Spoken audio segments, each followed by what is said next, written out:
What's up, guys? It's McNulty here. Welcome back to the channel. I hope you guys are all doing well. So today we are back and we are going to be continuing the series on the best legendary heroes in the whole of Empires and Puzzles. And today, as you can see, we've got some water crashing down waterfalls in the background.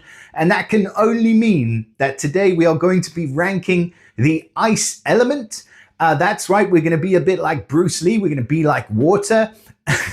She says, and that's what we're going to do today. We are going to go through every single hero in the ice element in the whole of Empires and Puzzles, not just one or two, every single one of the legendary heroes in the game. I'm going to tell you which heroes I'd recommend, which heroes I feel have fallen off, and eventually we're going to go through the whole list of the top 20 heroes currently in Empires and Puzzles. So without any further ado, let's bring up the list of heroes on the board. We got a lot of heroes to get through. So we are going to go through this list alphabetically to start off with. And then we'll work our way through and, as we go. What I'm going to be doing is I'm going to be using my Raven's Cave app, my trusty app on my other phone, just to keep me in check as I did last time, just because I don't want to miss anyone out. And sometimes it is nice for me to be able to have those little tidbits about the heroes when I can't remember exactly what the special does. So we're going to start off. I am only human, by the way. So we're going to start off with and we're going to start off with Adelenda. So Adelenda's a freaking beast, and she's always been a beast. Like, the main reason she is, it's just because it's not necessarily because of her stats, because her stats have gone down the toilet, and that's going to be a common theme today. I'm just warning you in advance. Anyone who's been playing this game for a few years knows the stats of the heroes is there's a huge disparity when it comes to 5-star heroes in terms of stats.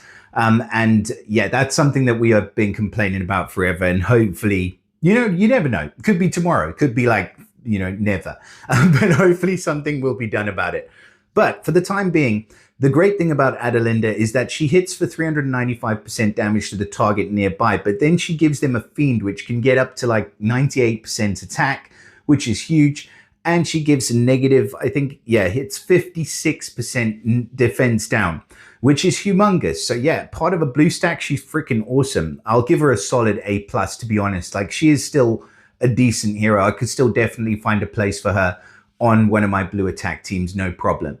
Ajir next to her, he's pretty trash. I would stay well away from him. I don't even think with his costume he's worth it at all. Next to him, you've got Ano. Now, Ano, with the costume, she's almost like the flip side of Ariel, like costume Ariel. With the mana generation, she does it in a different way, and obviously it's not boosted heal. But she is probably one of my favorite ice healers, I think, still to this day. So Ano, with the costume, she cleanses status elements from all allies first, so she has a priority cleanse. She then heals for 45% for all allies. And then all enemies get negative 20% mana generation. Even better if they're of the nature element, because it lasts an extra 2 turns and becomes uncleansable for them as well. So yeah, she and Ariel, like I say, still with the costume, 2 of my favorite healers. So I'll put her in the S tier still. I think she is.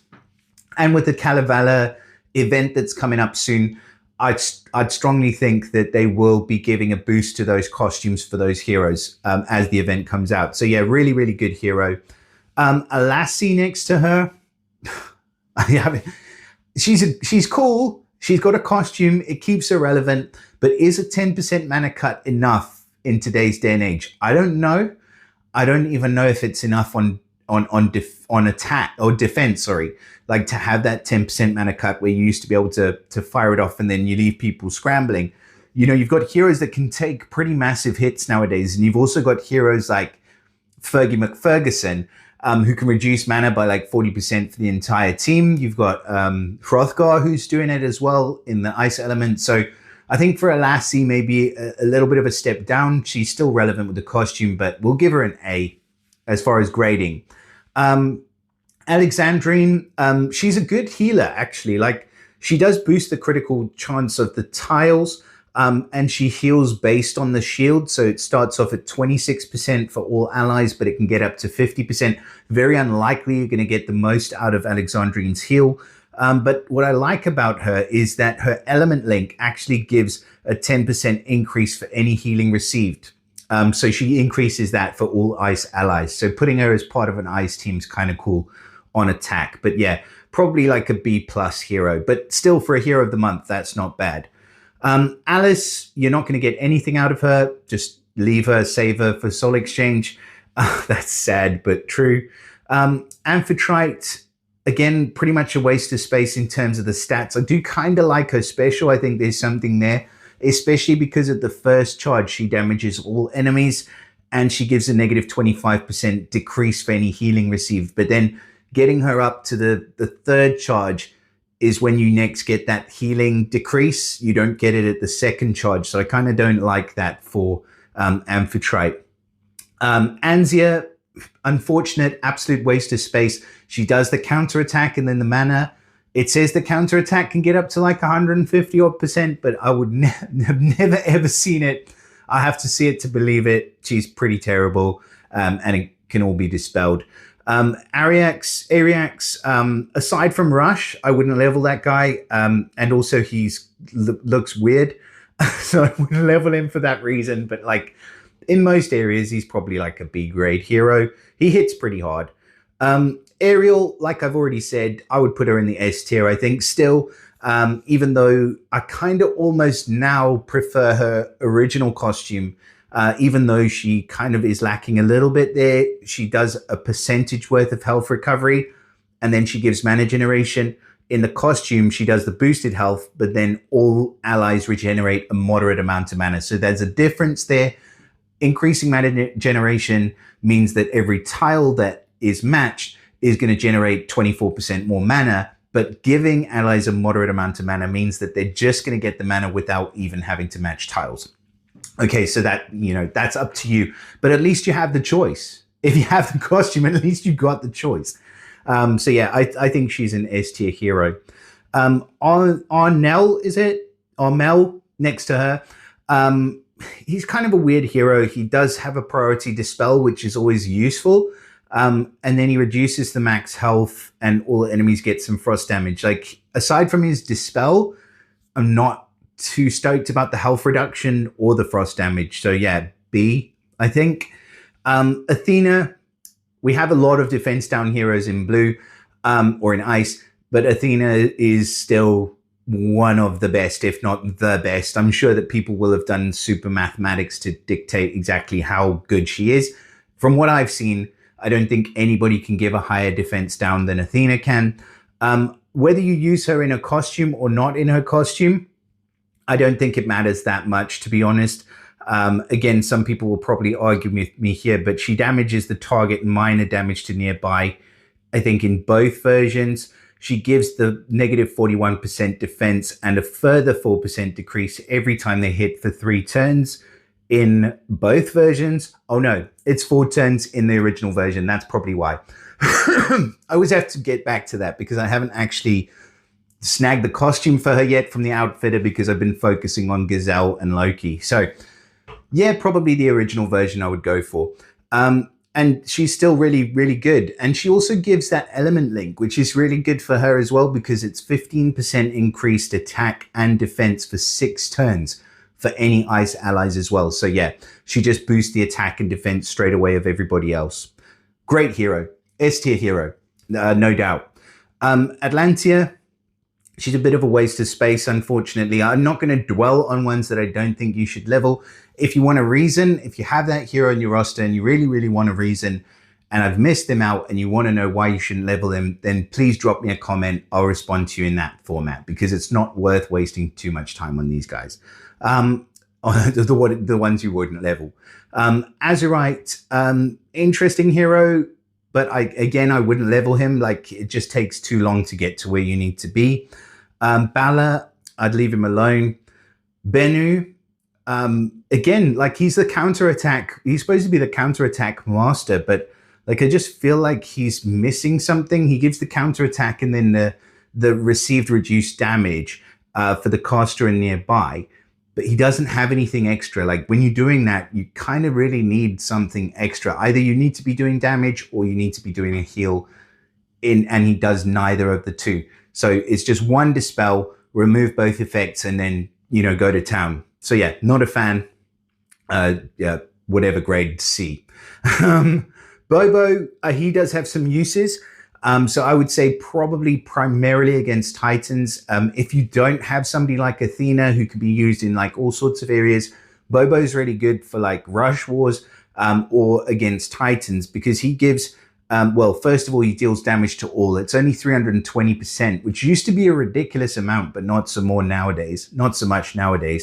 The enemy with the highest base defense gets negative 60% defense for 4 turns. So he bypasses all of that stuff that Athena does where it needs to be 41 plus 4 plus 4 plus 4 plus 4 as many times he's hit or as many tiles you chuck at him.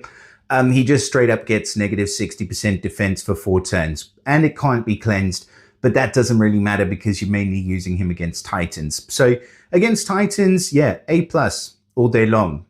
In all areas, probably not. In Rush, when Rush comes around as part of an attack team, yeah, you can still use him. So yeah, we'll give him an A. But stats are terrible. And then Bubbles. I still like Bubbles. I think she's really, really good. And again, another defense down hero. So she gives negative 44% defense down, but she also gives 480% damage to the target, fast speed.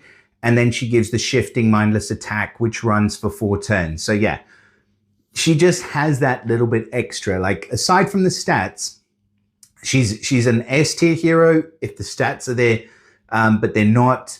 But she's still got a lot of usability. So I'll give her an A plus, I think, for Bubbles. Let's not be too mean today. It is a bank holiday weekend where I am at least.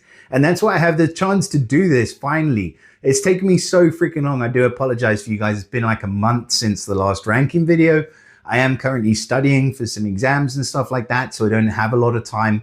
But I really do want to get through all of these as quickly as possible. And yeah, anyway, bank holiday weekend. And this is what I want to do. I honestly love doing this, but I don't get enough time. I need more members. Shout out to my members. Okay.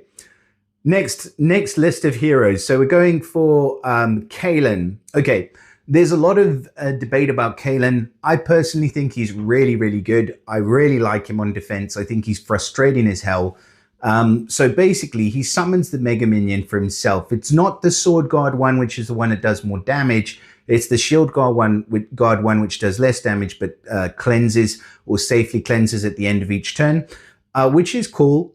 But then all enemies fall asleep and they receive 70% increased damage while they're sleeping. So you put this guy on defense in tank, he suddenly summons the minion, everybody falls asleep. If you've got other heroes that have Mega Minions on your team, Mega Minions don't wake a sleeping target. So unfortunately, you have to match tiles. If you didn't have to match tiles and you could just skip your turn, this guy could take out an entire team without doing a single thing. But if you're clever about how you play the board after he fires, it can just be ridiculously fun, and ridiculously frustrating, especially if you're going up against him on defense. So yeah, I think he's an S tier hero for me. It just depends how you use him, tank him, or take him as part of an attack team which has other Garrison Guard heroes on or other Mega Minion summoners, and you will be just fine. So yeah, Camilla next to him, not a huge fan of Camilla. Unfortunately, I just don't see it. Like, she was okay, but B grade hero, I would say at best. Cow Cow with the costume, he's brilliant. Like, he hits all, he summons the minions that steal the buffs. And then what does he do? I think he gives defense. Let me just double check. Yeah, 40% defense for 5 turns. So yeah, when Rush War comes around, he's ridiculously good. And plus he gets the unstoppable minions, which is always good. So yeah, he's still an S tier hero, I would say. Probably not as good as like Dia-chan or Liu Bei. I think they're probably the top picks from the War of Three Kingdoms at the moment. Cathal next to him, I wouldn't go for. Like, he's a slow speed single target sniper. And there's not much else to him. Cell, I've seen Cell used to good effect quite recently, actually, thanks to Rainbow Rider for sharing that. You did a video on Cell and how he uses Cell to reduce the damage and, put the counter attack up. It is kind of a niche situation, but it's also good. So if you like that kind of style of play, you could put Cell alongside somebody like Ludwig, for example. Just keep those minions coming in. I can see some uses for Cell, so I'm not going to be too harsh. I think I'll give Cell an A grade, I think. But you have to know how to use her, and she is running at slow speed. So just for her skill alone, I think, because there are workarounds that can allow you to win a fair amount of battles that way. Selamine. I love a bard. I'm a sucker for a bard. She's a pretty good looking bard. 400% damage to the target nearby, and the target nearby can't get their status elements cleansed, and the target nearby get negative 44% defense for 3 turns, plus the mana bonus. Like, yeah, ridiculous. So yeah, S tier hero still for me, even though her stats may be a bit dated. Next to her, we have Keto or Ceto, my least favorite art of any hero in the game. I just think she's like a completely missed opportunity. You've got some really, really good looking heroes in the Untold Tales portal, and then you put Ceto, which just looks terrible. But that's my personal opinion. My opinion on her as a hero, absolute S tier hero, especially with the costume version, if you are lucky enough to have it. Moving on. So Changi, she's ridiculously good. She's like a hit-all version of... God, I can't even get to the dude's name now. No, it's just not going to happen.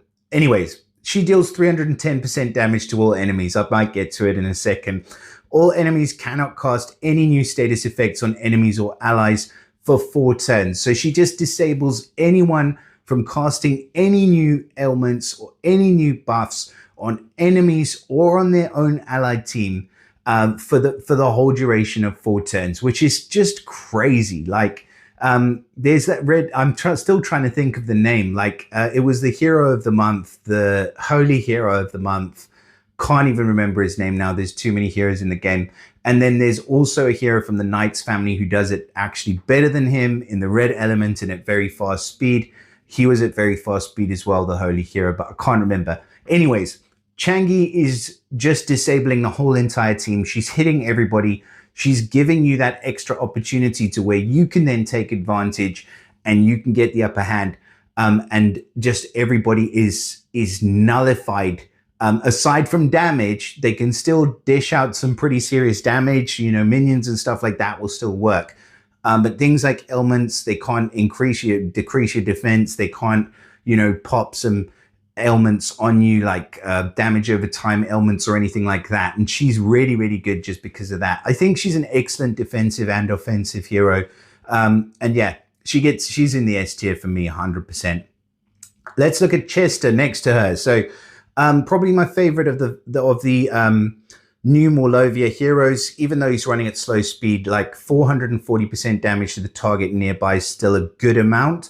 And then he gives 730 curse damage, which no other heroes give. There's 1 or 2, but like very few. And there's no like hard counters for that in terms of family bonuses and stuff. So it's good. And then the target nearby gets silenced for 5 turns. I mean, that's the main part of it. Like, he's ridiculously good, especially when Rush comes around. But even outside of Rush, I think that he is usable. Yeah, I'll still put him in the S tier. Cinnamon. 225% damage to all enemies, receive 496 frost damage and get negative 54% defense against ice for 4 turns. Just, yeah, brilliant. Absolutely brilliant. Yeah, elemental defense down supreme. A bit squishy, but still he can be used. So yeah, he's an S tier hero as well. Cobalt. Can't say the same for this dude. He's fallen well off the wagon, so no way, Jose. Cosmic Speaker, man, she's ridiculously good. S tier all day long. I don't really want to go too far into detail, but she's a ridiculously good hero. And Crystalis, she 150% damage to all enemies and gives corrosive frost. Now, I know the corrosive damage does more damage now against mega minions, but I don't know if that saves her. I'm going to say no. From what I'm looking at, you know, 42 damage and lowers the attack by 7% each turn, if that's even right. That's terrible. Like I said, I'm having a look at them on here. So, you know, I trust that it's still right. Most of this is right. I'll know a couple if they're not. Davy Wavy. Okay, he's a healer. Regeneration of 500 boosted health over 4 turns. It's not good enough. Increased defense and increased mana generation, but it's not good enough percentage. So I'd leave Davy Wavy in the waves. Esme. Okay, so Esme, I've just picked from the Fated Summon because I have sort of exhausted my other choices there, but I do think that she's still good. So this says she destroys fiends and recovers 40% health. She actually recovers a massive amount of boosted health, which I'm a sucker for boosted health, so I do think that's good. Destroying all fiends, not really going to happen that often, but she does do extra damage against the mega fiends, which is something that is prevalent now in the game. And I can't remember who it was that's just commented who on one of the other videos. I think it's JM. Shout out to you. I don't know the full name, but like you said, have you ever healed away a mega fiend? And I was like, well, no. I was thinking, and no, I haven't. Like I normally just take it for granted that that character's I'm either gonna win the battle before the mega fiend takes effect, or they're just dead. But if you have Esme on your team or somebody similar that can damage the mega fiends, or at least, almost get rid of them, then, happy days. Maybe you can heal off the remainder of the amount. So yeah, it's good. I do like her, and I think she can be quite a good counter. I still have to test her, but like I say, that will be a little while till I get to do that. And then if an ally had fiends, they're immune to new fiends for 4 turns. I'm assuming that doesn't work against mega fiends. It'd be nice if it did. Xera, next in our line. She's a terrible hero, even with the costume. Just an unfortunate mess. Fenrir, same situation really. Like it just doesn't work. I'd stay well away from him. I think he's running at fast speed, but yeah, it looks like he does a lot of damage, but he really doesn't. I just don't think, even with the costume, it says 700% damage if the target has less than 50% health remaining. So you may be able to snipe somebody out with him. And he recovers health for each ally killed or minion killed. Nah. I'm going to stick with my decision. He's terrible. Finley. Love my Finley. Like, he's great, especially the costume Finley, obviously. 420% damage to the target. If the target has buffs, he moves on to the next target, and every target that he hits gets negative 56% defense for 3 turns. So again, another good option as a defense down hero. I use him on a team with Guardian Hippo. Let Guardian Hippo go off and then hit everybody else, and then they, get the extra damage. It's really good. I like Finley. I would put him in the S tier, I think, and he's got the stats to stick around for a while longer there.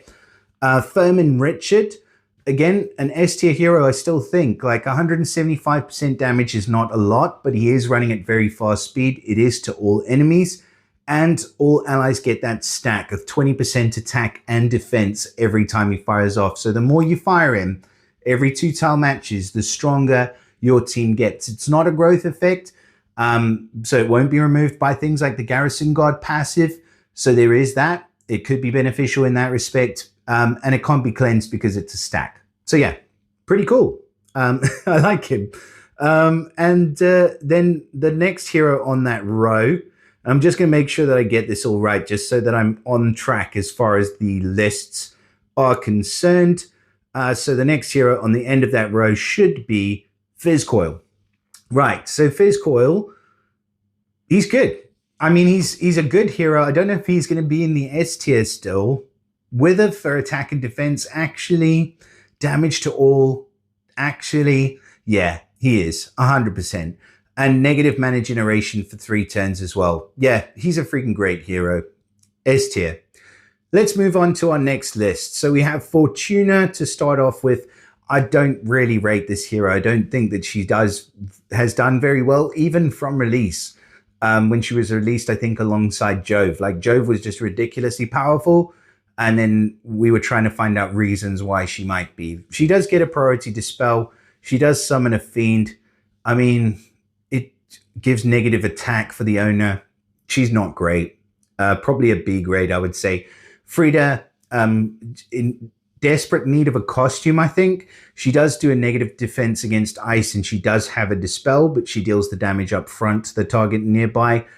if you're in need of a negative defense against ice, you can still use Costume Nordry. You can level him up and give him second limit breaks, which is what I've done. And Frid is kind of sitting on the bench. So yeah, I don't know that she's quite as good as she once was. Probably a B plus for her skill against Titans. Frost, not going to waste any time with him. Galliard, he's pretty cool because he's a fast speed sniper. He does quite a lot of damage. It's nearly 500% damage to the target. And then all allies are immune to damage from fiends, which is interesting, but I don't think that works against the Mega Fiends. Everything that says fiend doesn't work against Mega Fiends. Everything that says minion doesn't work against Mega Minions. So unless it says specifically, then you're screwed. That's generally the way it works. Next to him, Gilak. So I like Gilak. I think he's really good. He does a massive amount of damage. He's kind of let down a little bit by the fact that a lot of people or a lot of heroes that do similar to what he does now have better stats or are running at faster speed. He is at average speed, but he damages the target nearby, summons a fiend to the target nearby, and the fiend absorbs, the caster steals 45% of the generated mana from the target and the nearby enemy. So you can get round to that quicker, but the fiend absorbs up to 45%. So it's like, it's good, it's really good, but I feel like you could warrant it being at fast speed. So that being said, I'll still give him an A+. Gladius, absolutely not. Glenda probably only has a usage for increasing damage against Mythic Titans still if you have the double Pengi, but I think that's probably a thing of the past. Grimsteel, S tier hero all day long, easy peasy. Massive growth, 450 attack and defense, and all allies get increased mana generation. What more do you want? Other than the fact that he's running at slow speed, but like he couldn't be any faster, to be honest. He's freaking great. Guardian Hippo. I can't give her an S grade, I don't think. Like I would give her an A+ because of her skill. She makes every single hero on your team, including healers, into damage dealer as well, or damage dealers as well. So you can't not really give her the benefit of the doubt for that. But I probably can't give her any more than an A+ just because of stats, which is kind of sad because she's a really great hero. Hetefres, I've seen Hetefres used a lot on defenses, and I really don't think Hetefres is as good a tank as everybody thinks. I'll give him an A just because he heals a lot and there's some protection against nature, and the negative accuracy is cool and difficult to deal with, but like there's definitely workarounds. So yeah, an A grade. Himeros. Himeros has a priority dispel, decent damage, and then the special skills dealing 40% extra damage, but really very niche. Like I don't think that she's got enough power now in terms of the stats to be anything better than a B grade. Hrothgar, easy S grade hero. Like who's asking? He's freaking amazing. Iris next to him deals 375% damage to the target minus in nearby. That was like, she was good because she's running at fast speed and she dispels at the end of each turn for the 3 turns afterwards. But like, I don't think she's got quite enough in the tank anymore, even running at fast speed. Isania next to her, fantastic. If you do have the toon, probably have the glass version coming out pretty soon. But as far as her talent, she gets the Master Superior Jinx, where she can just dispel with tiles, which is super good. And just a ridiculously heavy hit. S tier all day long for Isania. Jolt next to her. She hits a lot harder than I kind of expected to, because it says 215% damage to the target. And then the attack chains through all the enemies who are adjacent. And all enemies get negative accuracy, and ice allies get plus 60% attack for the following 3 turns. So that could be why, because if she fires off more than once, she's also going to gain the benefit of that attack increase, and she is running at very fast speed. So it is possible if you have an extra 2 tile matches. Yeah, I think she's an S tier hero. Like she's an undercover S tier hero. She's good. Next to her, we've got the love cannon, which is Caballero.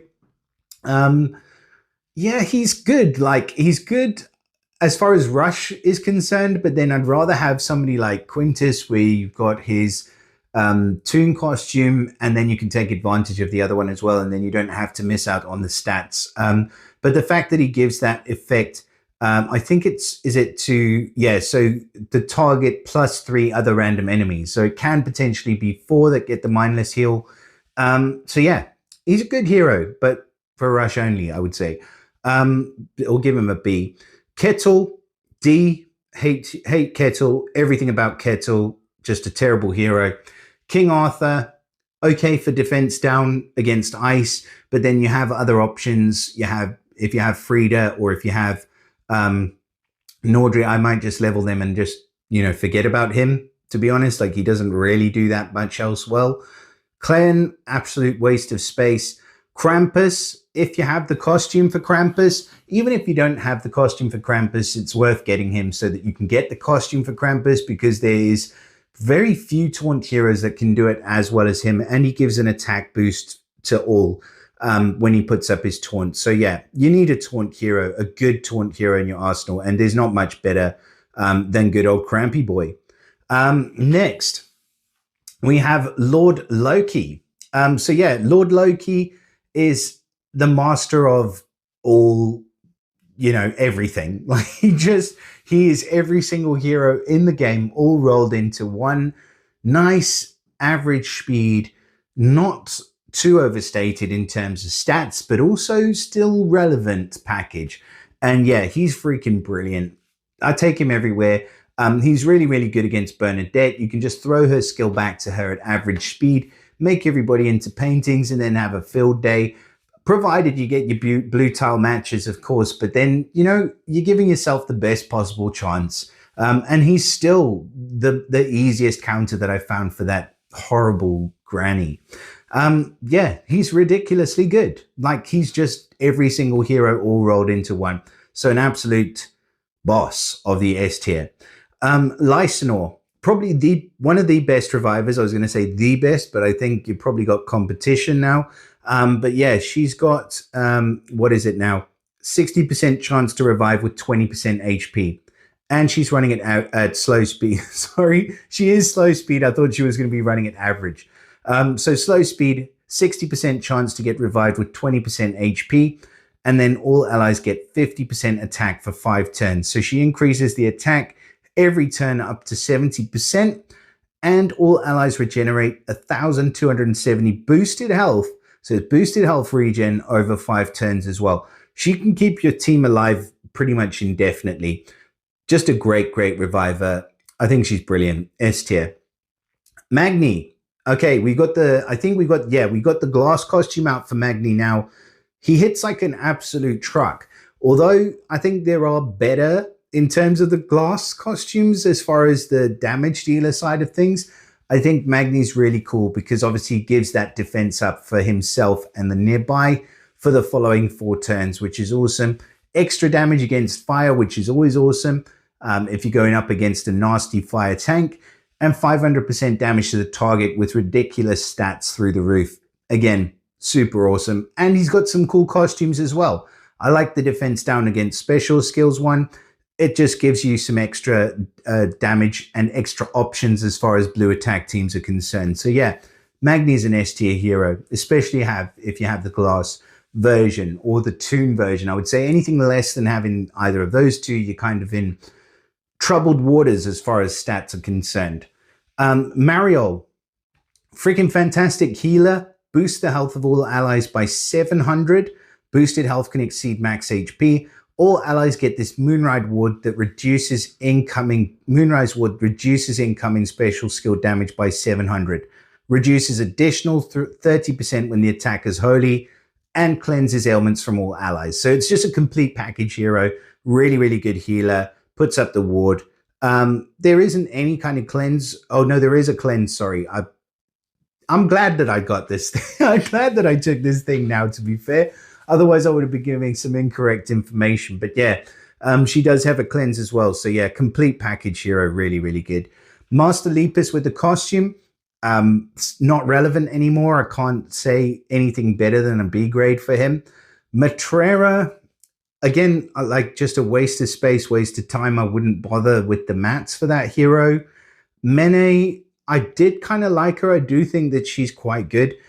She's kind of like she's kind of like an ice version of El Nadaha. So she deals 280% damage to the target nearby. Target nearby get frost damage, and they're immune to new status effect buffs for 4 turns, and they get 300 damage per attempted buff.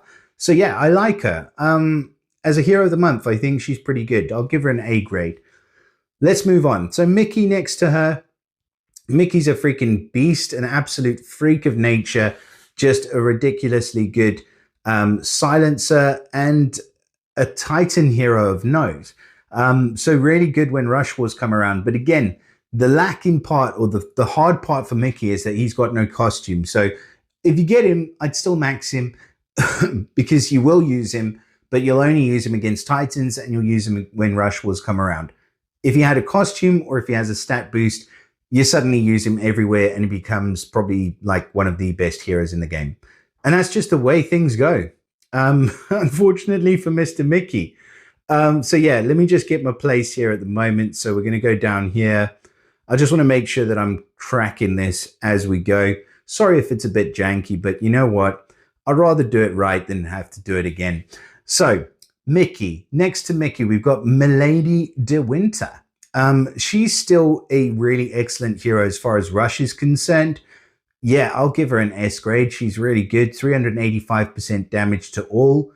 Regenerates, reflect dispellable status effect buffs, and reflect cleansable ailments. Like, so everybody reflects everything back to her. You can't give them any ailments. Yeah, she's really good and very frustrating, especially because it lasts for so long. Milena. Now, we do have a brand new costume for Milena. I think you probably know how I feel about that by now. She's a ridiculously good hero.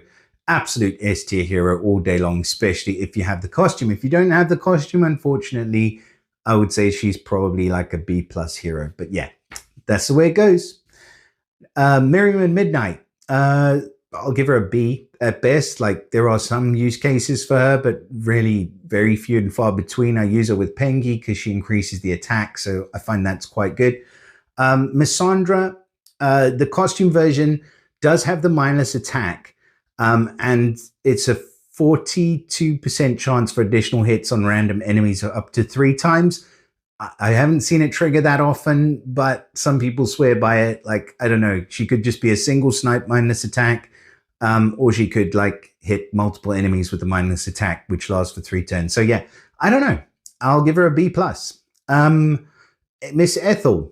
So Miss Ethel, I do like. I think she's actually really, really staunch for a seasonal hero. 600% damage, and if the target had more than 40% health, targets another enemy with over 40% health before receiving damage. If none of the enemies have 40%, targets a random enemy, and the damage is reduced on each consecutive hit. She hits like a truck. She really, really hits like a truck. And she runs at average speed, which makes her pretty damn scary. Like, she's almost as like an average speed version of Uwe. That's what I would see her as. And then the caster gets the negative mana generation. So she kind of goes from average to just slightly below average. But yeah, really, really good hero. Next to her, we have Mistra, another freaking slow speed beast of a hero. So yeah, I like hitter healers. She's really, really good. And she does extra damage depending on how fast the mana speed of the heroes are, which is a unique mechanic. Absolutely love her. S tier all day long. Misty, pretty much a pile of trash. I wouldn't go near her with a barge pole. She's a terrible hero. Sorry, guys. Mooncure recovers 55% health for all allies. And then he gives 10% mana every time an enemy uses a special skill during 5. Again, it's an interesting mechanic. I like interesting mechanics. He steals healing as well, but he's a bit selfish. He gives negative attack to the enemies, which isn't as strong. I'll give him an A+. I think still just because he's interesting. Morel. So our next hero on the road, Morel. If you do have his costume, then he may be worth leveling just for a fast speed defense down and hit all, which is cool. But his hit is really, really soft, which is not so cool. and the defense down's not as high. And as we've seen, we've got ridiculous amounts of defense down in the ice element. So yeah, it's kind of tricky with Morel. I'll give him a B plus with a costume. Mr. Pengy. So Mr. Pengy does have a costume now. If you do have the costume, then you probably already know how to use him. But yeah, pairing him up with heroes that give minions, obviously, and also give attack up or special skill damage increase can be really, really fun, especially if you have a second or duplicate copy of Mr. Pengy leveled. So for the fun factor, I still think he's going to get a solid A plus with the costume. Nautica, S tier hero all day long, just undoubtedly S tier. Nine-headed beast.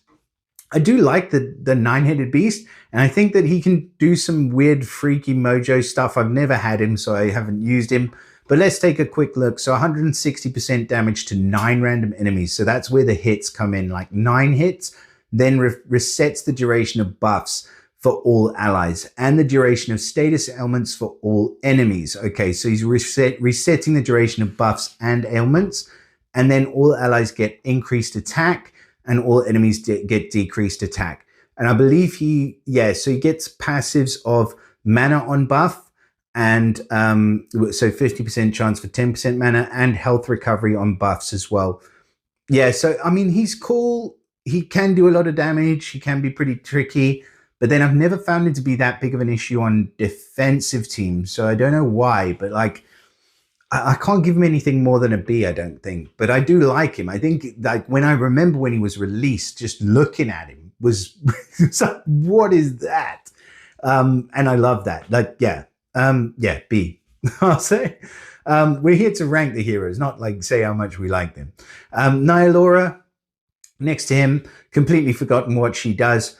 Changes the target's element to fire. Why? 550% damage to the target, and the target gets negative defense against ice. Yeah, okay. Weird. Single target, fast speed, not a huge fan. B plus. Odette, again, I'm not a huge fan of Odette. I don't think that she really works as well. You know, with the dodge, it's a 50% chance to deal damage to a random enemy. I mean, she's okay, isn't she? Like, she's nothing extreme. Like, there's Odile, I think, is the one that's actually really frustrating as a tank, but Odette isn't. I'll give her a B plus. Oniwakamaru, I still think he's got a lot of usability. I think he's a really, really interesting hero with the taunt at such a fast speed and the counter attack. I'll give him an A plus. Otso, waste of time, waste of space bear. He can't do anything good. Passepartout, I think he's a pretty decent healer. He does recover a percentage of health, so if you have the costume, I think that's always valuable. I will give him because he gives the defense up as well, probably an A grade, I think. Perseus next to him. If you don't have the costume, he's trash. If you do have the costume, you suddenly got the absolute best hero in the entire world. He is an S tier hero all day long with the costume. Poppet, again, another S tier hero, no doubt. Porthos, bit of a waste of space, to be honest. Just can't find a good use case for him. Quinn, the pineapple barbecuer. I like him. He boosts health by 400 for all allies. It may be a bit low, to be honest, today. And all enemies immune to new status effect buffs. So like its buff immunity is probably not as good as ailment immunity. And then he gives negative effects based on the element. So yeah, I like him, but yeah, I don't think he's as good as I like him. I'd like him to be. So we'll give him a B. Quinton, still waiting on a costume for Quinton. Really good hero. Unfortunately for now, though, stats wise, he's really let down. So yeah, I'll give him a B grade. Raphael, just a waste of space. Rian, also a waste of space. Richard, freaking awesome. Like, you see how it goes. Waste of space, waste of space, waste of space. Freaking amazing.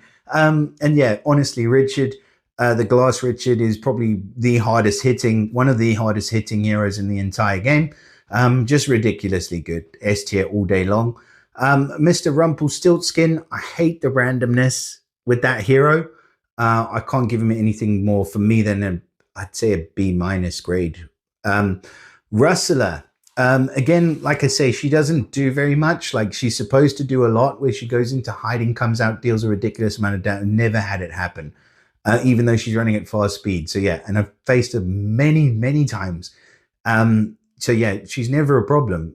C.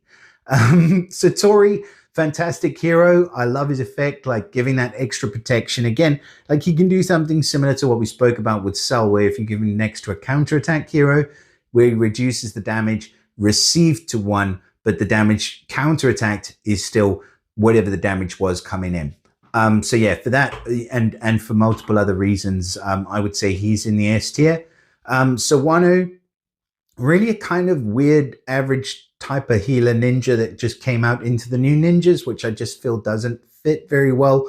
I mean, we've been used to healers being really good, like Garnet, and then we get Sawano, and she's just not. She's just not. Like it's like an attempt at being like Chunky Roy, where the other heroes become healers, but I don't feel like for the ninja mechanic it works very well. Sijin next to her. Okay, so she's a deal damage to people on alternate sides of the board. I think it really works for her, and she deals a lot of damage, and she reduces the mana of the enemies on either side by 50%, which can be very, very strong. It's also difficult to work with. Like you kind of want a whole team mana cut, or you want somebody like with Fergus's effect where he mana cuts a single enemy by a specific amount and then the rest by, another amount. She summons the fiend. The Bone Trap Fiend absorbs health. Like that's pretty much it. But like the hit 500% to 2 plus the 50% mana generation reduction. And if you've got a single enemy left, I mean, she'll snipe that enemy out, no problem. That's like 500% times 2. So yeah, I think she's an S tier hero, just a bit kind of low in that tier. Cine, Hero of the Month, increases the ice shield damage. She could be a good replacement for Jot, but aside from that use, where she's increasing the attack of tiles, not very much else. Siofra is quite good. So she decreases attack, and then they get 80% decrease for any healing received. But the thing is, she doesn't really hit them hard enough. She only hits for 290% to the target nearby. So I feel like she needs a harder hit, or you need somebody to be able to really capitalize on that decreased healing. I like the decreased healing because that's something similar to what Perseus does. But remember, Perseus is negative 100%. Like they cannot heal at all. But still okay. Like, and I'll give Siofra an A. Scuddy with the costume, damn, it's so difficult because the damage gets increased per dead enemy, but the damage based on the minions that we have is not enough to activate the stacks when it comes to a lot of heroes like Moonbell, for example. I would rather use Grimble because I know he's going to destroy the minion than I would Skadi because she may not destroy the minion. So it's a difficult one because if she does and gets those stacks going, it can be just the most satisfying way to kill a team. So yeah, I'll give her a B+, solid B+ though. Skarn, I've got to give Skarn an S. I think he's really good because he gives 2 types of damage over time, and he's running at very fast speed and a hit all hero as well. Slimgo next to him, actually very similar. Doesn't give 2 types of damage over time, but he does have the benefit of the slime passives with the minions and stuff, and he does a bit more damage, and he's running at fast speed. So yeah, he's an S tier hero too. Snow White, you can get caught off guard by Snow White, actually. Like she's quite a tricky sort of hero. You can get definitely caught off guard by her. I have been more than once. So yeah, I'll give her a B+ if you have the costume. I think she was featured for like 10 souls actually, not that long ago. And I thought that to be fair, I thought that was a massive bargain. Sorry, I'm just going to double check my place now because I want to make sure that I'm on track as far as you guys are on track in terms of when each new sort of page comes up, because mine is just, you can see mine is just literally scrolling down a list of people, and I shouldn't have done that because now I've completely lost my place again. So bear with. We are experiencing some technical difficulties. We'll put some music on for you guys. You can just listen to whatever music is playing now randomly. or not playing randomly, whatever the case may be. So we need to get down to Snow White, who was right there. And then next to Snow White, we've got my boy, Mr. Sobek. So Sobek with the costume, freaking insane hero. I love his damage. Like he gives, what does he do now? It's 280% damage to all enemies. The regular version's 290, but the attack bypasses all defensive buffs and all enemies receive the bleed damage with the costume. They don't get the bleed damage with the regular version, but they also get the sand damage, and he gets the extra chance for passives, I think it is, as part of his costume. I would love to have his costume because I use the regular version all the time. I think he's ridiculously good, and he was the first hero that I ever second limit broke. So yeah, I'll put him like really close to the S tier, maybe an A plus. Sorrow. Unfortunately, like she just really doesn't do that much. Like the minions nowadays don't damage people enough, like they did before. Like I think when she came out, there was enough damage on the minions to be able to make it so that you would kill pretty much, like you would kill with if you destroyed more than 2 or 3. But now you really, it's hard to kill yourself when you're destroying Sorrow's minions. So yeah, that kind of works completely the opposite of what she's supposed to do. Star Walker, I still think he's really, really great. He hits the whole entire team as well. And then he gives that negative effect where if it's removed, then the target suffers nearly 600 damage, which is still good. Plus, he's an entire team defense down. Plus, he runs at fast speed. Plus, he never misses the target. There's a lot of pluses.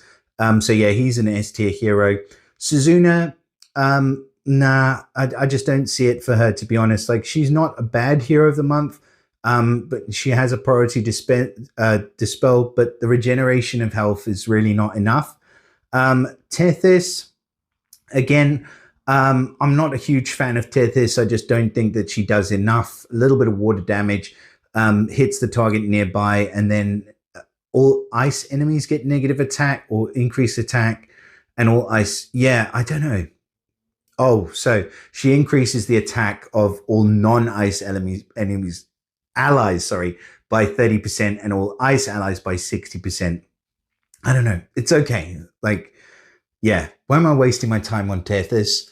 Thalassa. Thalassa's, I love Thalassa, honestly. Like, she looks ridiculously good.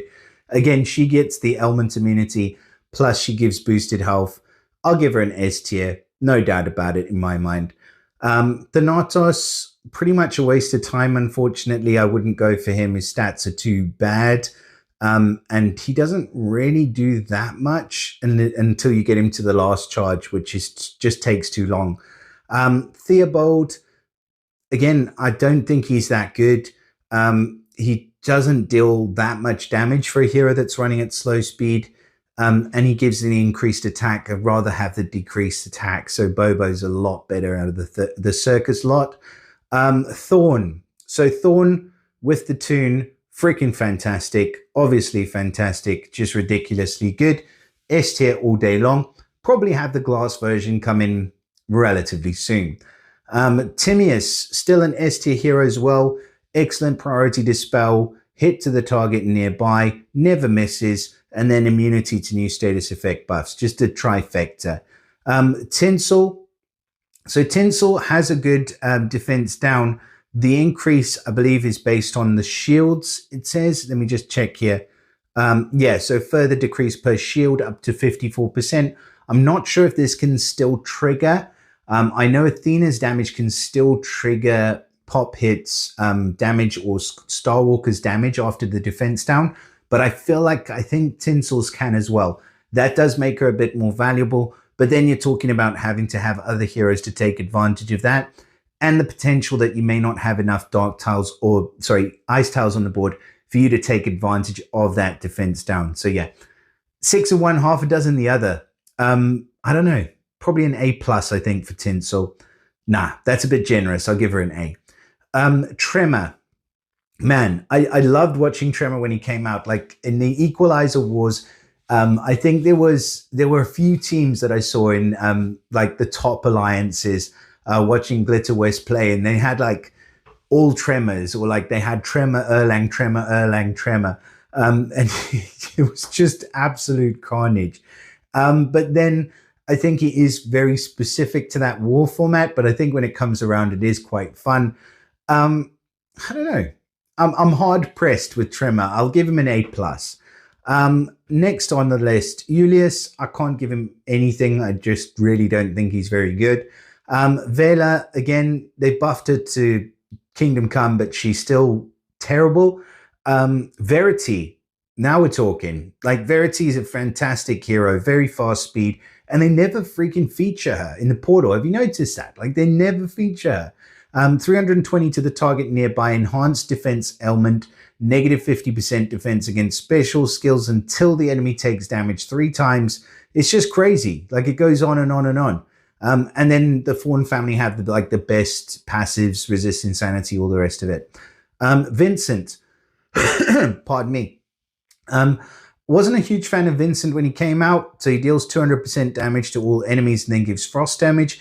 If they've got frost damage, then they get negative defense and he deals 270. So it's kind of cool if they've got frost damage, but then he does that extra damage after the defense. He gives defense down and then does the 270 damage. But then it's like you have 2 heroes there. You have a hero there that you could do that with and just not have the extra if they have frost damage. It's kind of like Emilio from the Circus family. It's too confusing. I don't think he really works that well. But then he's not bad and his stats are relevant. So I'll give him an A plus.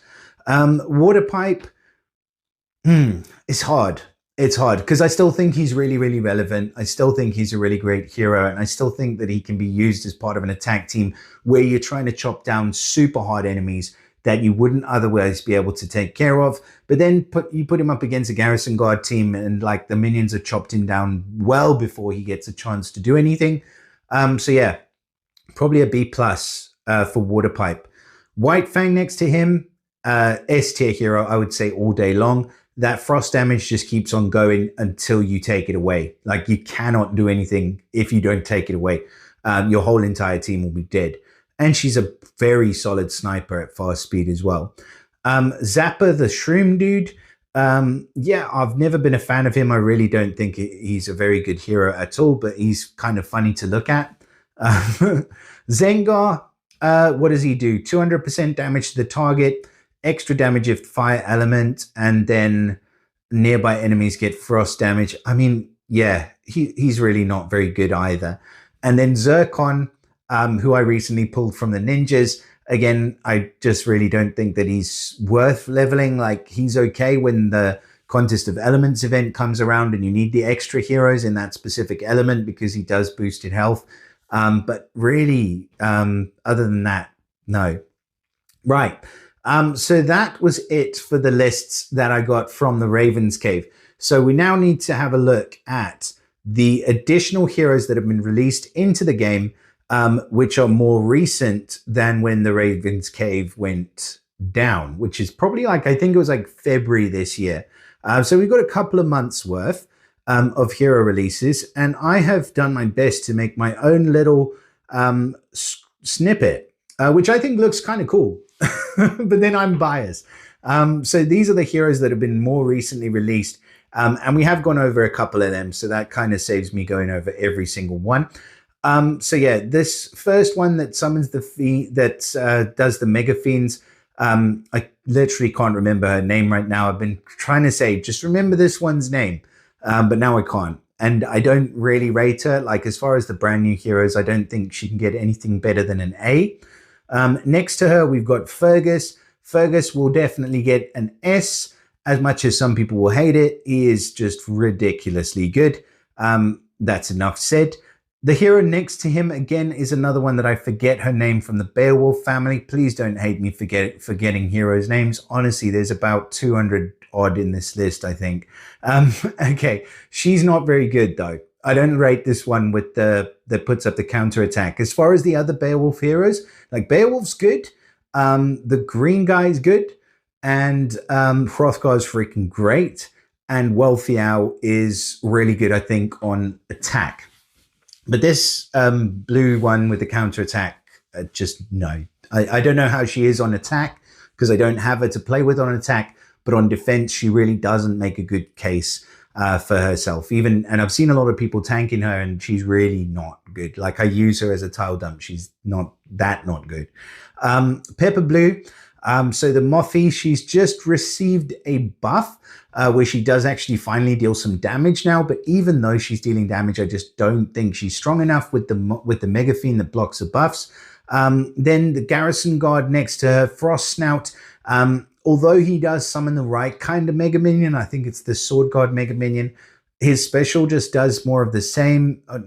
His special just, well, I can't even remember what it is now, to be totally honest, but I just wasn't super impressed by him. I don't see him as a massive threat. Like, you put him next to somebody like Dimmer or Kolya or, even like, I don't know. There's so many other Garrison Guards that are so much better than him. I just feel like he's slacking. I'll give him an A, just because I can't remember exactly what he does. So forgive me, but I don't think he's one of the better Garrison Guards. We've got Asian, the next hero down. He's freaking fantastic. He is an S tier hero. Like, he does a lot. He hits all. He reduces. He increases mana. He's got a lot to play with. We've got Quarry next to him. I like Quarry a lot. Again, an S tier hero all day long, massive damage, and a lot of other great effects going on with the boosted health based on the water or frost that he does. Voltaire, again, like, this guy actually overlooked, and he is running at slow speed, but he does a heck of a lot. And he's got the Bard bonus. He's got, he's playing so many freaking instruments, but you can see what he's doing. He's actually doing a lot, and he does a boatload of damage as well. I like him. So I'll give him an S, although he may well be a little bit slow, but then, Fergus is slow, and he's freaking incredible. So don't fear the slow, bro. We've got Sadie, who a lot of people swear by. I like her effect, don't get me wrong. Like, I think she's running at very fast speed, which is awesome. But then I feel like she's kind of a liability. But then people are like, no, you don't. You put her on the flank to make sure that the tiles, you can't ghost the tiles. But then that doesn't really matter that much to me. Like, I'm feeling like she's gone for a few turns. Like, if I don't kill anybody, she's not going to bring anybody back. And it just gives me a little bit of extra time to charge my heroes, and don't really need to worry too much about her. I don't know. She has proved to be tricky a couple of times, but not the way that people seem to think that she works. Like, and I'm sorry if you have her and you maybe on attack, she's completely different story. I think she's better on attack than defense. But yeah, I think she is an S tier hero. Like, I can't not say she's an S tier hero just because I think she is. But personally, I don't know. I don't know enough about her. Clegg. What's his name? Clegg. My name is Clegg. Yeah, that guy is terrible. Dogwater hero. Burton, actually freaking fantastic. Like, I think out of all of the Insanity heroes, like, Burton and probably Hunter at the moment are the two I feel would be most desirable. But Burton would probably take the cake for me. I think he is incredibly good. So yeah, S tier all day long. Next to him, we've got Tilmoin, our newest moth, or one of our newest moths. He is kind of not great. Like, he doesn't do very much, and I'm not sure that deep sleep effect really works as well. Like, when you're trying out something new, it can be pretty tricky. I'd rather you try it than you don't try it. But with this guy, probably would have tried something else because I don't think he's that great of a hero. And then we have Hogni, I think, because I've already done White Fang on the other list. She was on the other list. And then Hogni, again, I think Hogni's probably one of the lesser of the new Untold Tales heroes. Like, there are, like, we've got Dagger, we've got Hreidmar, you've got Region, you've got, like, these are all heroes from the new Untold Tales that I'd rather have than him. And that kind of says something. And yeah, I just don't think he's as good as them. I don't think he's terrible, but he's not as good as some of the other ones. So yeah, I'll give him an A+ as far as his specific group of heroes is concerned, or an A. As far as his specific group, an A+ as far as the whole, but as his specific group, I think he can't get any more than an A. And then we've got Majestine. And Magistine is just a pretty brutal hero with those slimy balls throwing him around all over the place. And I'll say Magistine's in the S tier as well. So that about wraps it up for our entire list of every single hero in the whole of Empires and Puzzles. If you can freaking believe it, every single ice hero in the whole of Empires and Puzzles. Just can't even believe that we have literally been through every single one. So now it's time for us to go through our top 20 heroes. So I'm going to take a quick break and I'll be right back with the top 20 heroes in the ice element for 2025. See you in a minute. Okay, so we're back and we are ready to get cracking with our top 20. Finally, I know it's been a heck of a long video, so thank you for sticking with me up until this point. And just before we do get cracking with our top 20, I just want to say, somebody pointed out to me in the comments the other day that this is my 500th video. I can't believe it myself.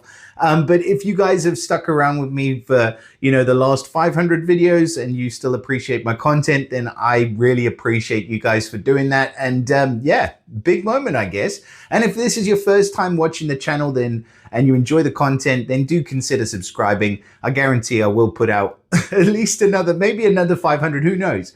But anyways, let us get right into our top 20 right now. And we're going to start things off with a bang, because coming in at number 20 is not one, but two heroes. And I know that's kind of cheating, but I'm only doing it because I couldn't decide between the two. So the two heroes I've got at number 20 are Slimgo and Skarn is the other one.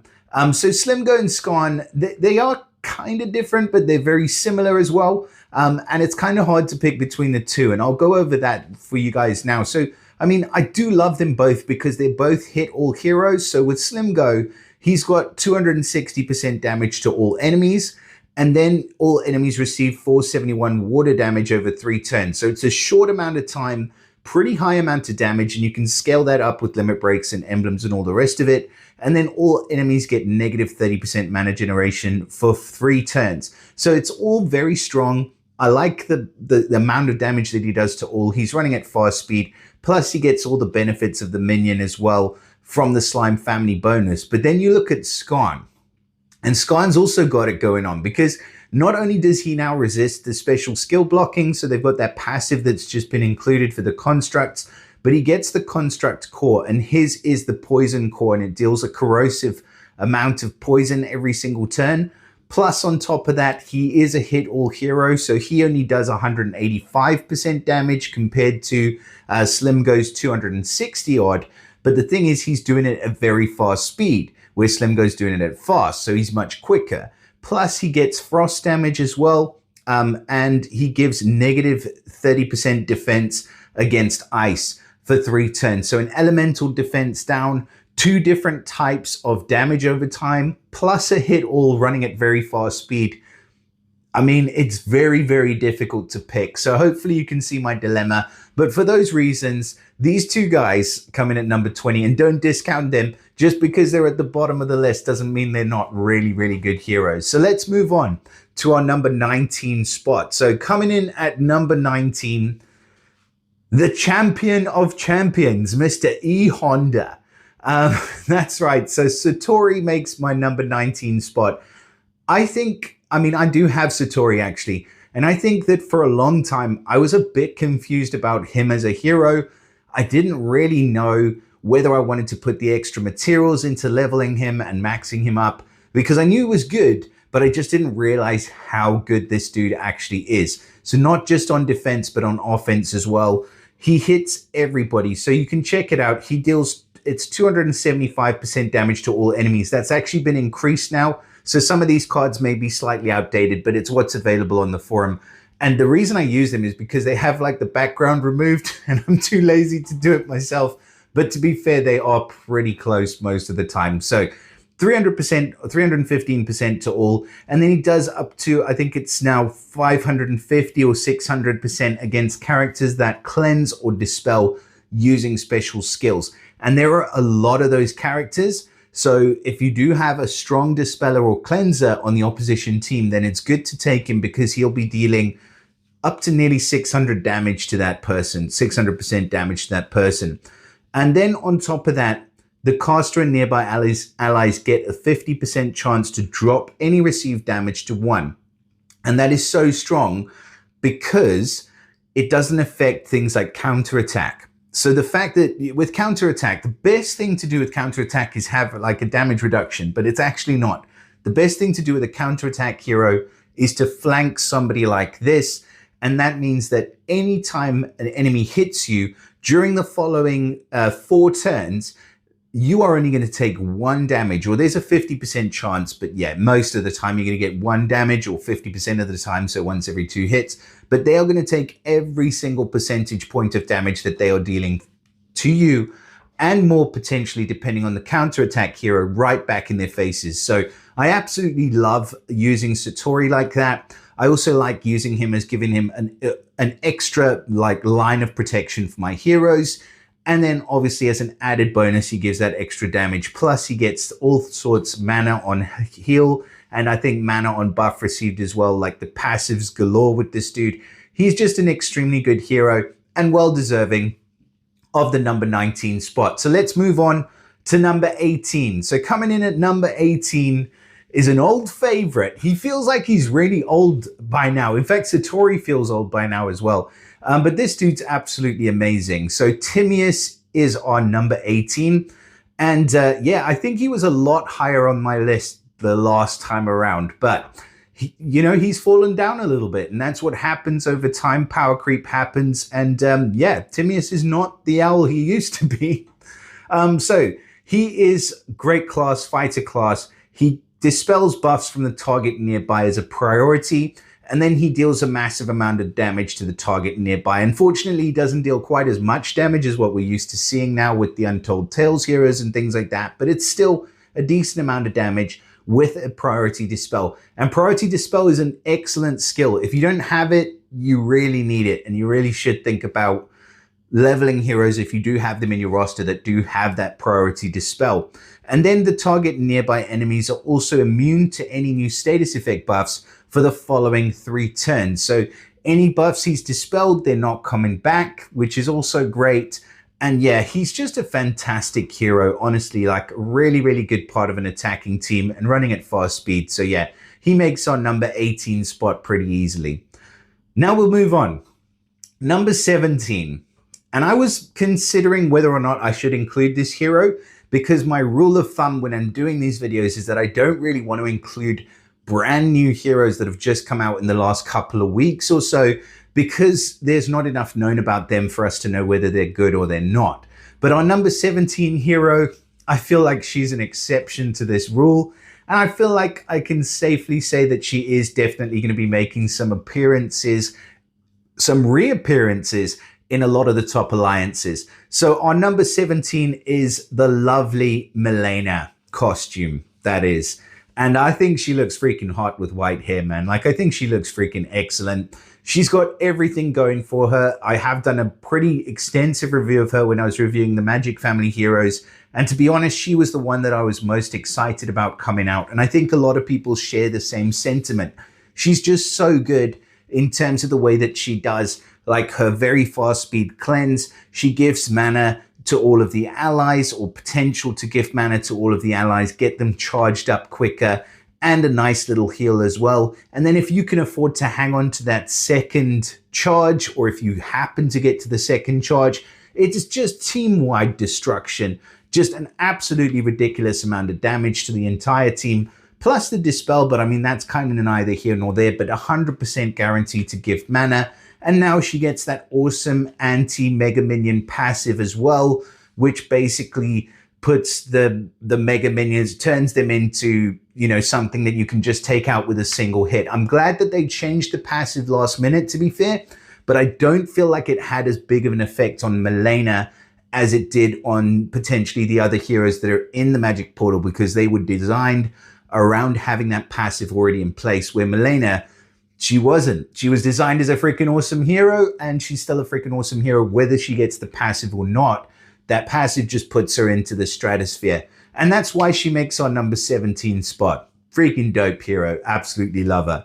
So let's move on to number 16. And coming in at number 16 is a short, weird little man from the Goblins family. I say he's not a man, he's a goblin really. And it is Grimsteel. So Grimsteel, I apologize in advance. If you do go back and look at my videos of Grimsteel, I said, I think in the comments something like, I can see the Grim, but where's the steel? Thinking about him as being a pretty terrible hero. But, you know, I had to eat my words on this one. I don't often, but I definitely did when it came to Grimsteel, because a few months later, or maybe like a few months later, he was absolutely ruling the roost in pretty much every single defense team that we went up against, and just such a frustrating hero to deal with. Really, really excellent tank, fantastic in pretty much all areas of the game. So he gives growth. First of all, he recovers 54% health for all allies, which is a humongous heal. Yeah, he's running at slow speed, but that's a huge heal.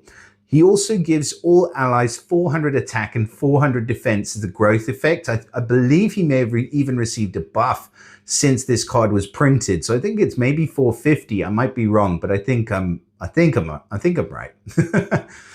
So yeah, a huge amount of growth. And then all allies get increased mana generation by 30% for 4 turns.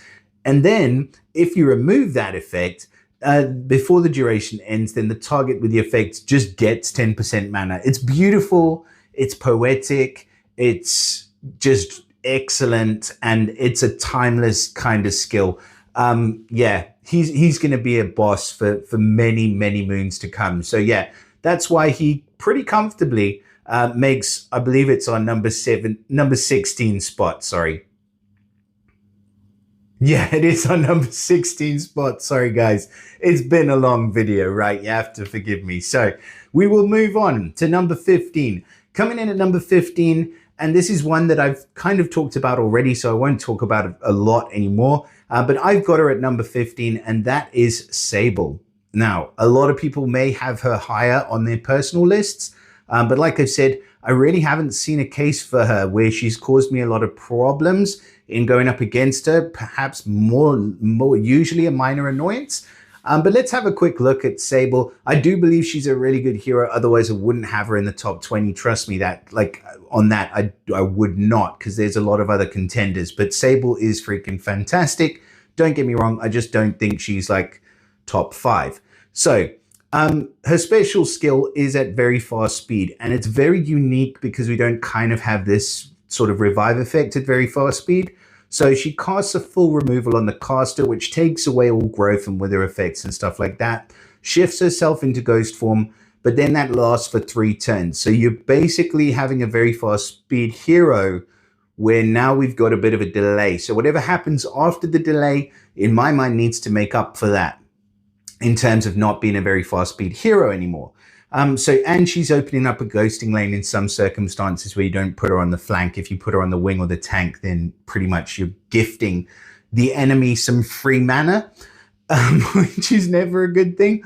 But then the caster, when the ghost form expires, the caster revives one random defeated ally, sorry. So it has to be a defeated ally with 40% HP. Then all allies gain 900 health over 3 turns. Cleanses status ailments from all allies at the end of each turn for 3 turns. So my problem with this hero, and don't get me wrong, I think she's awesome as a reviver because it's a guaranteed revival and really, really would be excellent on attacking teams and things like that. But when it comes to defense, if you haven't killed anyone and she ghosts herself, which she will do pretty quickly, then when she comes back, all she's going to be doing is giving allies 300 health per turn, like a recovery over time, and cleansing status ailments from all allies at the end of each turn for 3 turns, and that is it. So yeah, I couldn't put her any higher than 15, but I do think it's a cool mechanic and she can be awesome on attacking teams. So that is it about Sable, and that is why she makes our number 15 spot. Now moving on to number 14. Who we've got coming in at number 14? What do you know? It's another Foxy Fox. And this is the first Fox that was ever released into the game, alongside Rust, and that was White Fang. Now, White Fang is a freaking brute. And actually, in my opinion, probably better than Rust, I think in a lot of people's opinions. Number one, she runs at fast speed. Number two, priority dispel from the target. And number three, and this is the biggest factor about her special, is, well, sorry, she deals 550% damage, so don't forget about that. But the third point in her special is that the target receives lasting 300 frost damage per turn. So 300 damage per turn, the effect spreads to the nearby enemies. And that damage, it can't be removed unless it's cleansed. So if there is no cleanser on a team, she's basically a guarantee. You get her to fire off, she dispels a buff, does a boatload of damage, which granted can kind of work against the effects of the frost effect, but you just have to make sure you target the right person.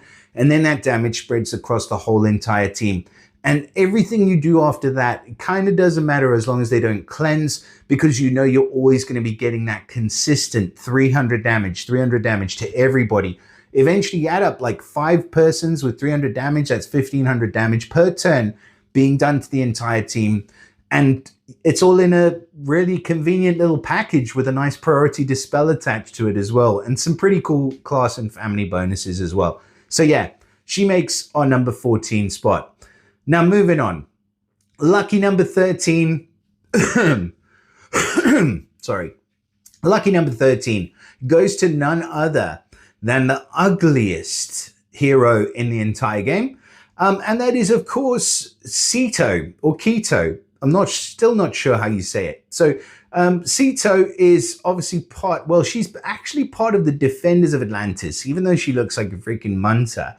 She's part of the Defenders of Atlantis. But the reason she's in the top 20, and I think some people may disagree, but honestly, I've had a change of heart about this hero recently, because to me, she seems like a really freaking awesome hero and not one that I would want to overlook. So first of all, she gets those passives, she gets the extra damage, but she also resists insanity. So it is an innate resistance against insanity, which obviously we still have a war about, so it's kind of a big thing where you can get innate resistance, get it where you can. But then her special skill's interesting. So her first charge is 340% damage to the target, and then minor damage to all the other enemies. And then if the hit enemies then use their special skill in the next 4 turns, they get negative 24% attack, negative 24% defense, and negative 14% mana generation. So that's all at fast speed. She's a hit all, 320% to the damage to the target. I think it may have been increased, but that's at least what this card says. And then minor damage to all of the other enemies. So that's still a pretty decent hit running at fast speed. But then giving it so that whenever the enemy casts their special, not only do they get reduced attack and defense, but also reduced mana generation.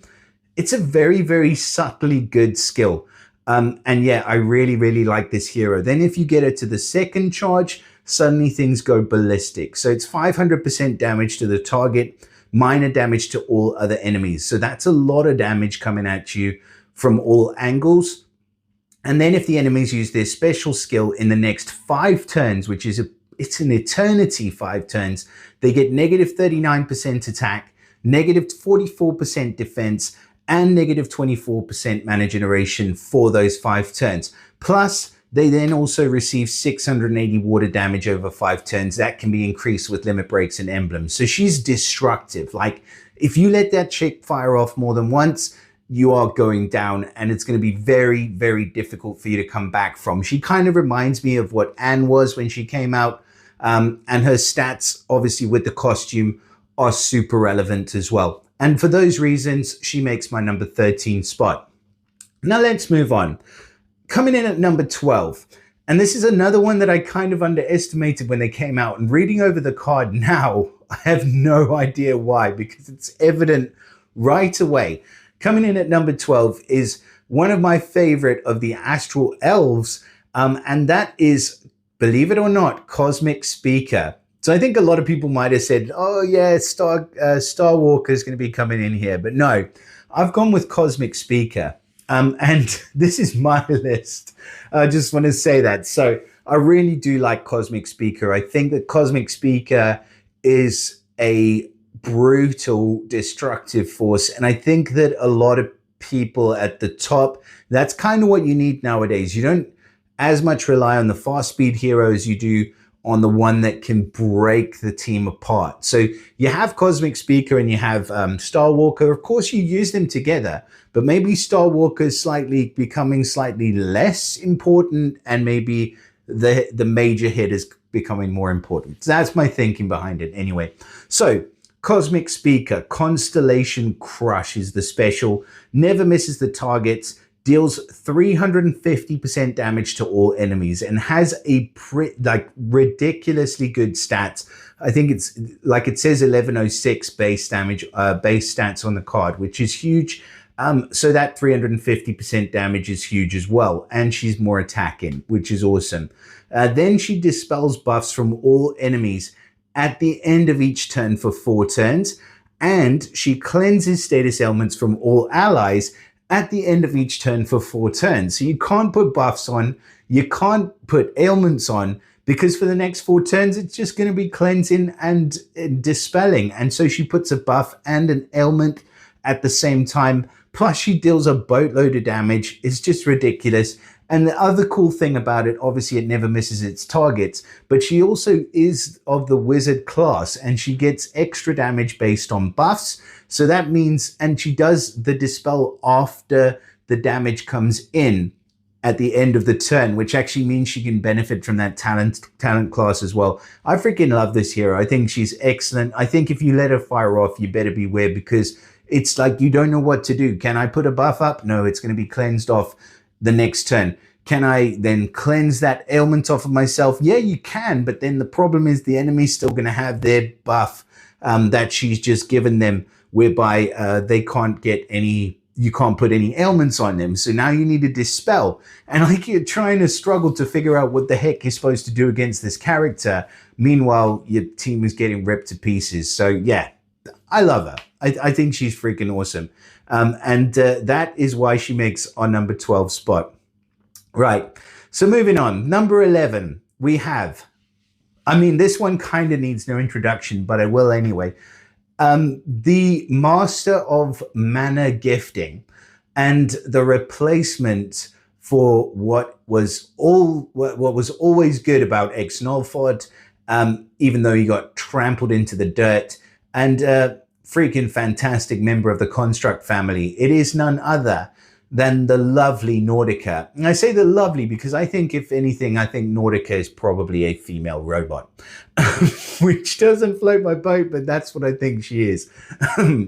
Whatever she is, she's a freaking amazing hero, honestly. Another one that I'm lucky enough to have, but the reason she's on this top 20 is she recovers a massive amount of health for all allies. She does get the Construct Core, which boosts health by extra as well, and she increases the mana of the nearby allies by 33%. The only downside is that you can't pair her with herself, otherwise she'd be amazing. Or put her on the same team with herself, otherwise everybody would be at a disadvantage. But also the nearby allies also get increased 40% mana generation for 4 turns, and they get 50% critical chance for 4 turns. That's not the main thing. The main thing is the mana. I put her alongside Fergus. I put her alongside Mother North. I put her alongside Uwe. I put alongside, Kagan. Any slow speed hero suddenly becomes an average speed hero. No problem. Doesn't matter what troop you have on them. As soon as Nordica fires off her heal, the hero that's next to her is going to be charged 99.9% of the time. And that's why she makes our number 11. Just a freaking fantastic healer. Probably one of the best in the whole entire game. Number 10. And this is a newie. So I say I normally don't do newies, but I think this one's pretty safe, to be fair as well. So at number 10, I have the Slimy Balls of Majesty.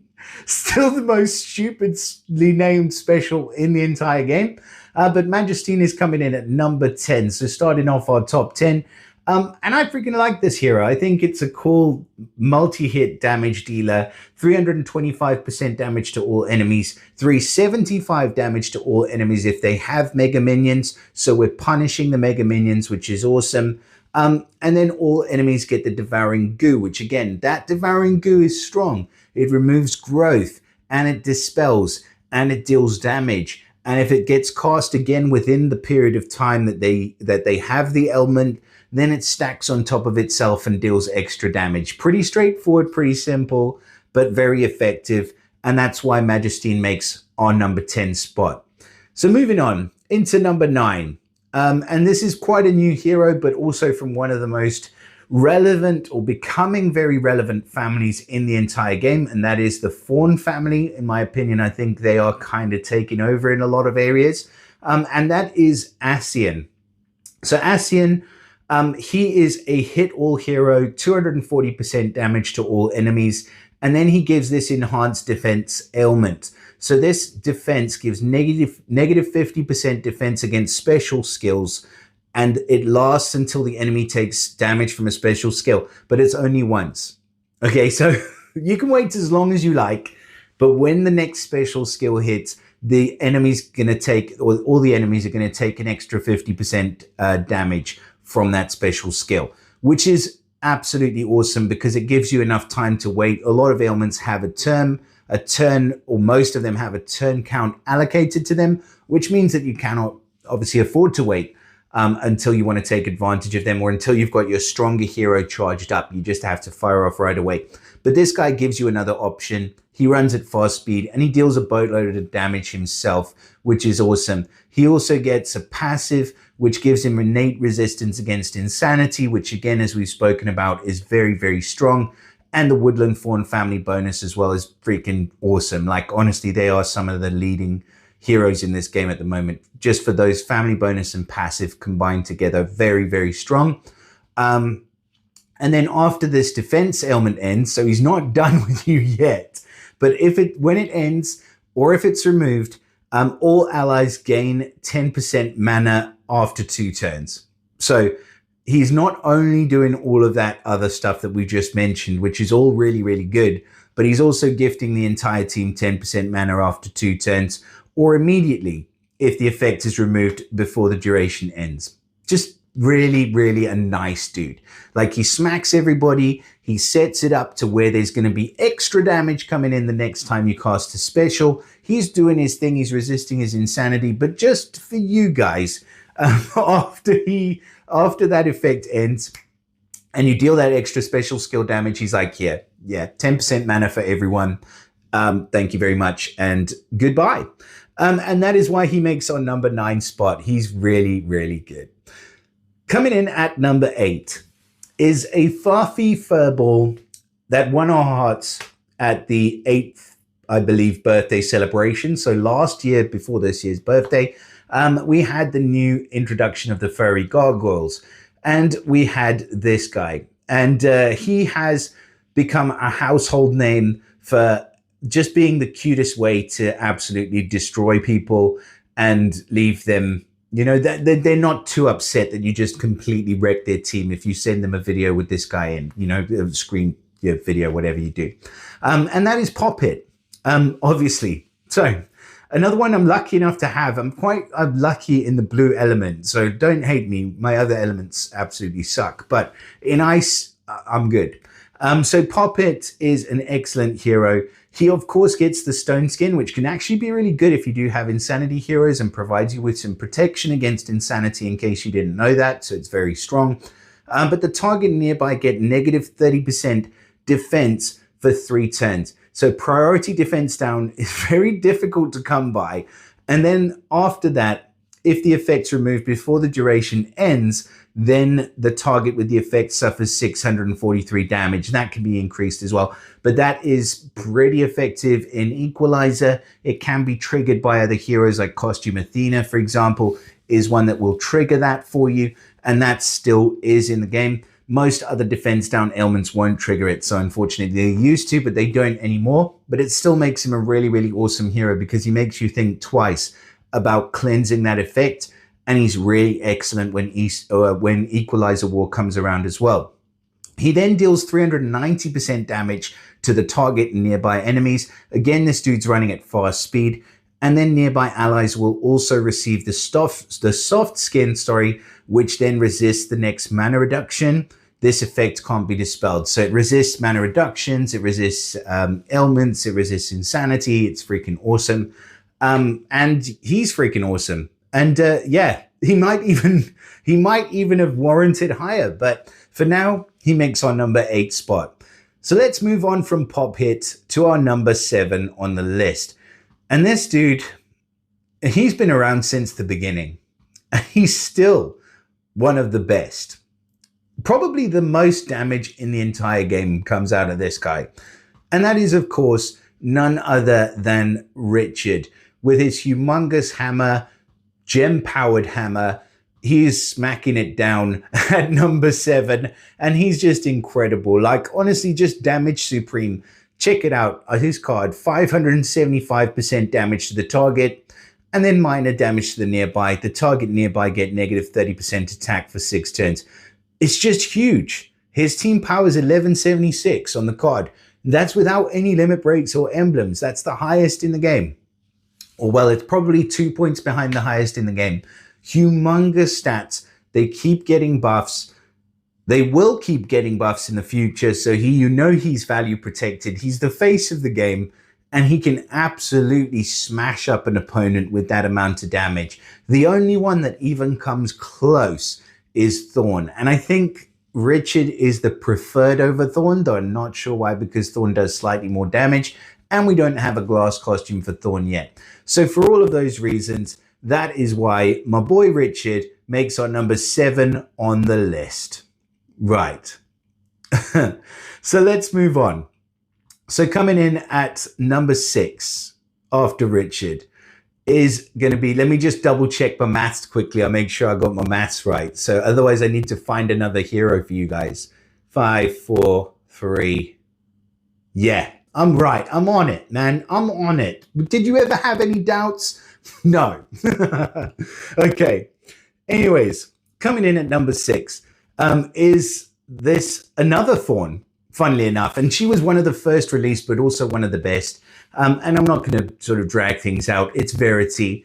Verity is freaking amazing. For me, probably my most wanted hero out of the Thorns, except for the one with the thighs. You know who I'm talking about. And the new one that came out with the thighs, you know? There's just common theme there. Verity, not so much thighs, but really good hero.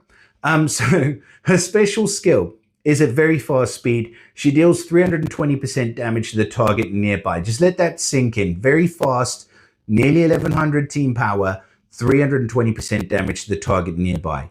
Great. Then she gives an enhanced defense element. So remember what we just saw with Ascian? She gives the same thing, but there's a big, big difference. Not that she's running at very fast speed, which is a big, big difference, but this is negative 50% defense against special skills, but this effect lasts until the enemy takes damage from a special skill 3 times. Where Ascian's is only 1, hers is 3. She's running at very fast speed, dealing pretty much more damage than he is to 3, but that's fine. Hit 3 is awesome. And then after the enhanced defense element ends, or if it's removed or replaced, the enemy gets negative 40% mana generation just to wipe that smush horrible stuff in their face for 3 turns. Just a freaking amazing hero. Honestly, like any of these heroes could probably be number 1, but she's got to suffer in 6th place. Wow. So Verity pretty easily makes our number 6 spot. Again, the family bonus and the amazing passives don't hurt either. So let's move on. So now we're into our top 5, and we're going to start off the top 5 with a hero that has been with us, believe it or not, since 2017. Wow. 2017, that's pretty much the very beginning. That's like 8 years ago now. And I wasn't even playing, I don't think, when this dude was released. And he was a hero of the month. You know who I'm talking about. Of course, you know who I'm talking about. Our number 5 spot goes to my boy Perseus. And not the regular version of Perseus. Please do not look at this video and then max the regular version of Perseus. You will cry yourself to sleep. No, I'm talking about the costume version of Perseus. He is an incredible hero. Best defense down against ice in the entire game. And also a freaking amazing skill. So he deals 305% damage to the target and the nearby enemies. So an equal hit to 3. He's running at fast speed, but the target nearby get negative 100% decrease for any healing received for the following 4 turns. And trust me, that hurts. That freaking hurts. You cannot heal at all. Negative 100% for 4 turns. That's it. Unless you cleanse that ailment off. But then the effect can't be cleansed. And that puts the nail in the coffin with this dude. So far, you're up shit's creek without a paddle. You've just taken a 300% damage hit to the face. He's given you a negative 100% decrease for any healing, and you cannot cleanse it for the next 4 turns. So you're screwed. But no, you're even more screwed because the target nearby enemies also get negative 68% defense against ice, defense down against ice for 4 turns as well. And this is a fast speed hero. Normally with fast speed heroes, it's 3 turns. This guy takes 4. He takes his time. He likes to watch. Yeah, but honestly, he's brutal. And his element link gives 10% mana generation for all ice allies for 4 turns. So you can do some ridiculous Mojo Jojo, and you can get this guy with the right troops to be firing off every 2 tile matches. He's strong. He's really strong. Like I said, any of these top heroes could be the top hero. But yeah, he makes our number 5 spot, and he is amazing. If you get him, don't sleep on him. If you have the base version, save him for the costume outfitter. You will not regret it. Costume Perseus is an absolute G, and he makes our number 5. So moving on to number 4. Coming in at number 4, and I'm not always the hugest fan of these kind of heroes, but with this guy, I think I can make an exception. So our number 4 spot goes to my only insanity hero in this bunch. In fact, I think he's the only blue insanity hero. Maybe I'm wrong. But it is Burton. And Burton is, unfortunately, from another game, transferred over into Empires and Puzzles and given some knuckle dusters and blue eyes. But aside from that fact, which kind of is horrible, he is a freaking amazing hero. And he definitely knows how to handle himself as far as insanity is concerned. So he is running at fast speed. He punches people in the face for 400% damage to the target and the nearby enemies, and he inflicts them with 25 insanity, and then he activates Stone Skin. So yeah, you see, like, these heroes just have a little something extra. So he activates the Stone Skin, drops all damage dealt to the character or the caster to 1, and it's removed after 5 hits. That could be slash attack, so it could go away pretty quick, or it could be 5 tiles, so it could go away pretty quick, but he still puts up that protection, and then he inflicts 50 insanity on himself. That's why he's at number 4. If he didn't do that, he'd probably be at number 1 with that kind of skill, and everyone would just chase him until the end of time. But he does the next best thing. So as far as insanity is concerned, yes, there is a chance then that he will reverse cast that special on himself, but there are workarounds for that. Like, you can use soft skin, but then stone skin replaces it. Sometimes he gets hit just the 1 damage from the stone skin, but if you have him alongside a gargoyle like Poppet, who gives that soft skin to himself in the nearby, and you put Burton on your wing position, then he will just target himself. He'll hit Poppet, who's right next to him, and Poppet will may not even take the damage as well. So yeah, there are workarounds for it where you can prevent the insanity from coming back to you, and workarounds in the same element at the same speed. And that is what makes him such a great hero. Plus the fact that nobody does that much damage at fast speed. 400% to the target nearby is brutal, brutal, brutal. And the protection he affords with the stone skin is absolutely invaluable. You can mix it up. I mean, put a counterattack hero next to him as well, so you get the benefit of the counterattack with the negative, with the stone skin on as well, like I just mentioned earlier with Satori at number 18. I mean, he's doing it all. He's capable. He's really good. And he's probably one of the only 2 insanity heroes that I actually will say is really, really good as is. And that is why he makes our number 4 spot. Now let's get into the top 3. The biggest of the big boys. Right, so coming in at number 3 is going to be this Astral Dwarf. My boy Quarry, I think it's Quarry. He's got the most amazing facial hair in Empires and Puzzles, although I think Yukon may have something to say about that.